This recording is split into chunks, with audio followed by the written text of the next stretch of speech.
Is Made in America about to make a comeback? That's the findings of a new study from the Boston Consulting Group, whose senior partner Harold Sirkin joins me right now from Chicago. And Harold, some good news this week for U.S. manufacturers. Exports hit a record level in March at $173 billion. We also have reports that GM is looking to hire and expand again. And your study suggests that this is a trend that's going to continue. What are the main trends that are driving this? Well, the main trends are that the Chinese manufacturing in China is getting to be more expensive. Wages have been rising in China by 15 to 20% per year, and at the same time, we're seeing a decline in the value of the dollar relative to yuan. So that makes buying goods in dollars much more expensive from China. In the U.S., of course, as we have our recession, the companies, workforces, unions, and states are all getting more flexible, and they're all focused on creating jobs. So it's becoming cheaper to manufacture in the U.S. We expect that sometime in the year 2015, there will be an indifference point for manufacturers. They'll start looking at whether they produce in China or in the U.S., and they'll start to see that producing in the U.S. is actually quite attractive.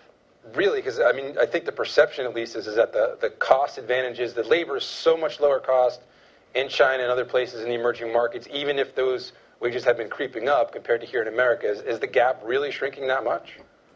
Well, wages are rising 15 to 20% in China, and the currency is also getting more stronger. So you're seeing fairly substantial increases in wages. And U.S. wages, of course, given the economy, have not been rising anywhere near as fast. And so that spread is starting to narrow.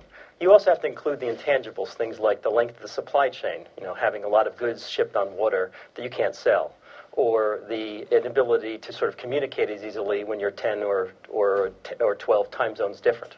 So are there any particular companies or industries you think are best positioned to take advantage of the trends that you're foreseeing here?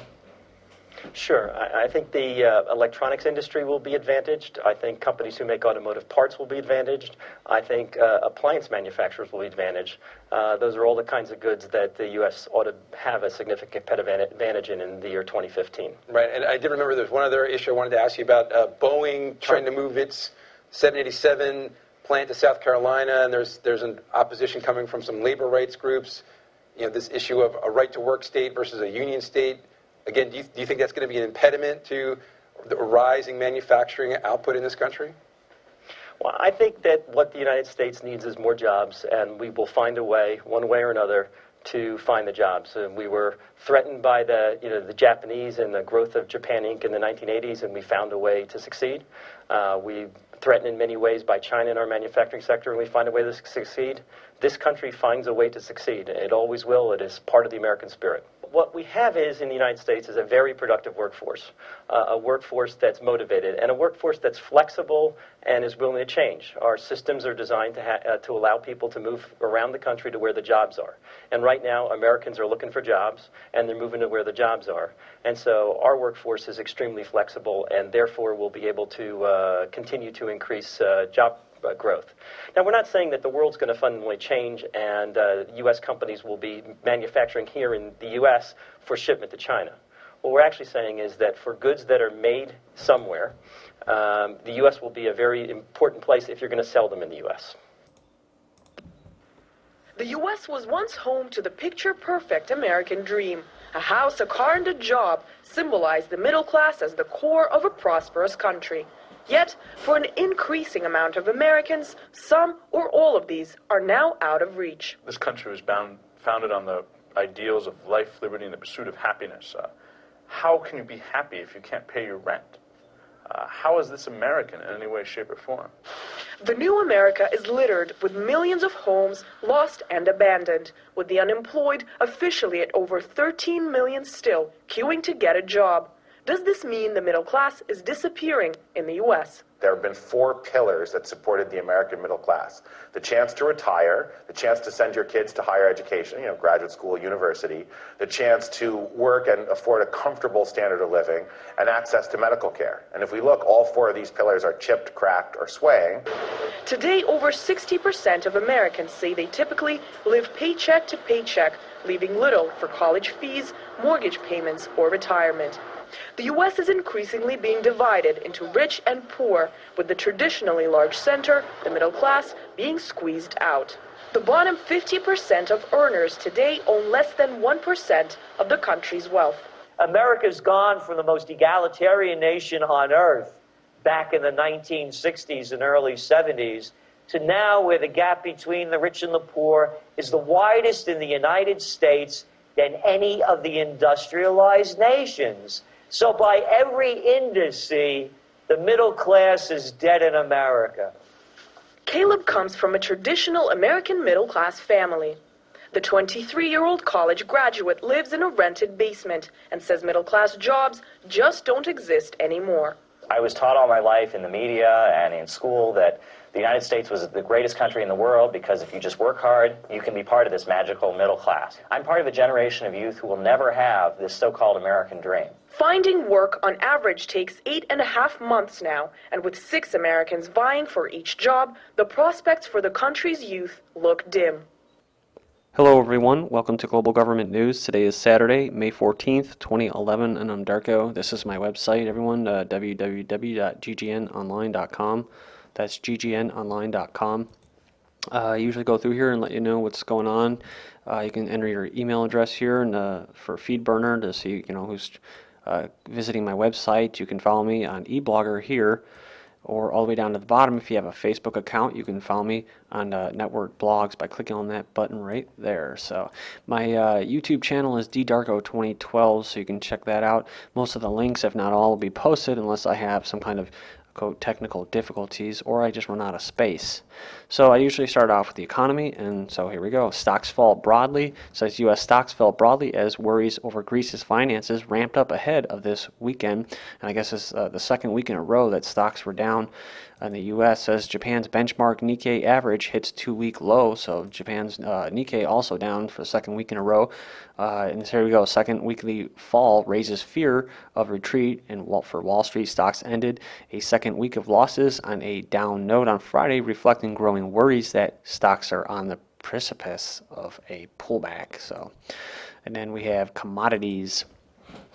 And before I continue with commodities, I just want to put in one little comment there on that first video. I just hope you caught that right between the first and the second video.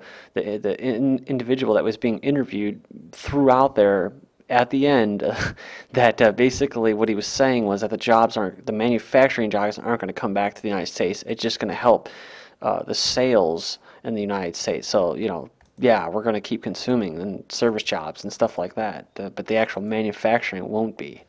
I just wanted to point that out. Commodities still on a slide here, and Brent crude trading at $113.83 a barrel, up 85 cents.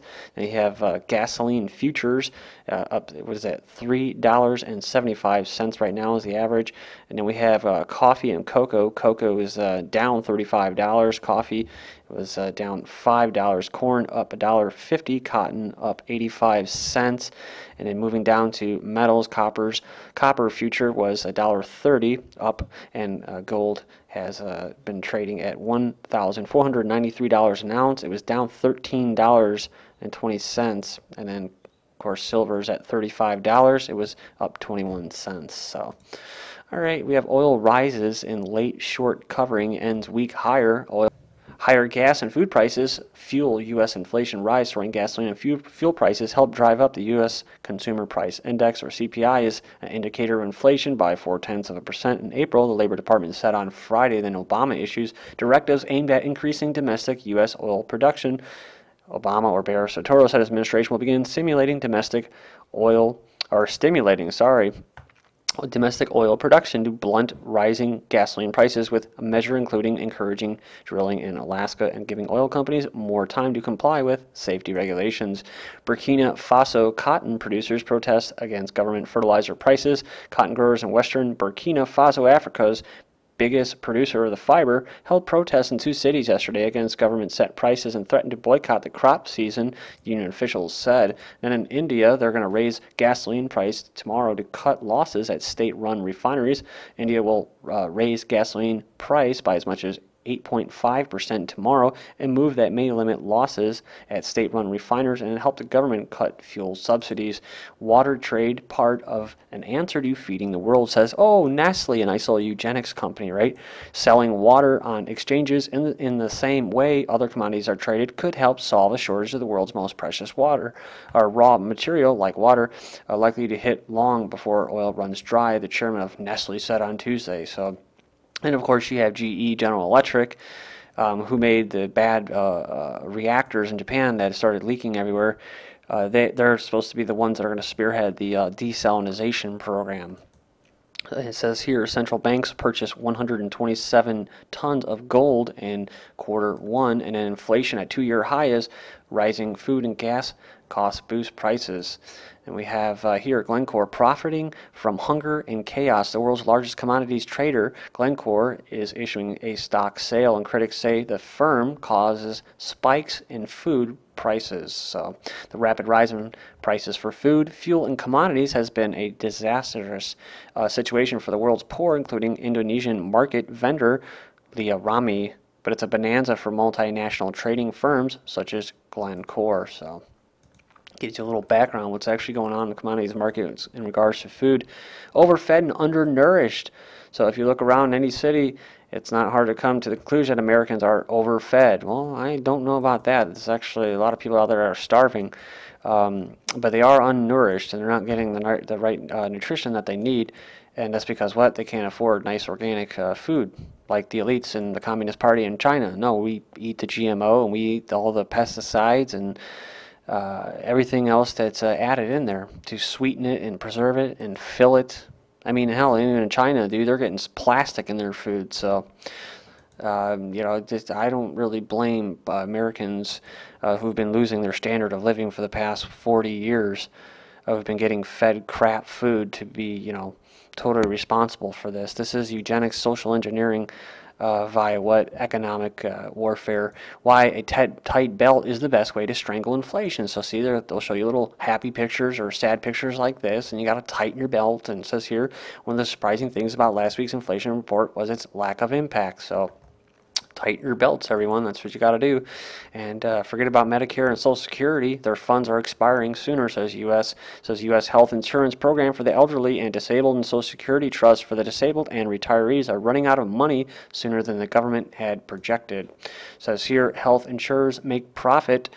Making record profits as many postpone care. The nation's major health insurers are barreling into a third year of record profits, enriched in recent months by a lingering recessionary mindset among Americans who are postponing or foregoing medical care. So that's one of those pillars that individual was talking about. States and cities selling public assets to cover their costs. And of course, that was on the docket before the whole bailout and the housing crisis, and basically the economic takeover, which was what? Privatization, that part. And California to shut 70 state parks, so they're going to try to save $33 million over the next 3 years. And you know, it's like, yeah, they're going to shut them, but why? Why don't they just not have anybody there? Why not let people, if they want to go there, go there? If they want to set up a campsite, then let them. You know, we don't need the stupid forest rangers and the Nazis running around asking fishermen for their permits, or, you know, put out your campfire. You know, just let the people go in there still. But no, they're going to shut them because they got to make it, you know, got to punish us for what they did. So firefighters sent to mental hospital for demanding wages in China. So eventually that'll become the U.S. You know, hey, you don't like your job, you want higher wages, you're going to the mental institution. Says here, desperate Americans buy kidneys from Peru poor in fatal trade. That's right, the guy was trying to live the American dream, a man from Peru, and he ended up dying, trying to give up a kidney just to come to America. And guess what? When he gets here, he's going to realize that it actually isn't all that it's cracked up to be. Rich Russians buy bunkers on apocalypse angst. Then vice president urges officials to enhance study of Marxism. This is from the People's Daily Online. Home prices, or home sales in Beijing decrease under government tightening policies. And that's to be expected, I guess. European Union tax on carbon to push up airfares. Again, more price controls and government intervention. UN announces ambitious plan to halve 48 of the lowest developing countries. So they're going to have an ambitious plan, and it says here, that basically is going to be a redistribution of wealth. That's basically what they're going to do, and they're going to do it through what? Through the guise of climate change and cap and trade and carbon taxes and all that other crap. So you can join me in part 2. This is GGN, and I'm Darko. Thank you.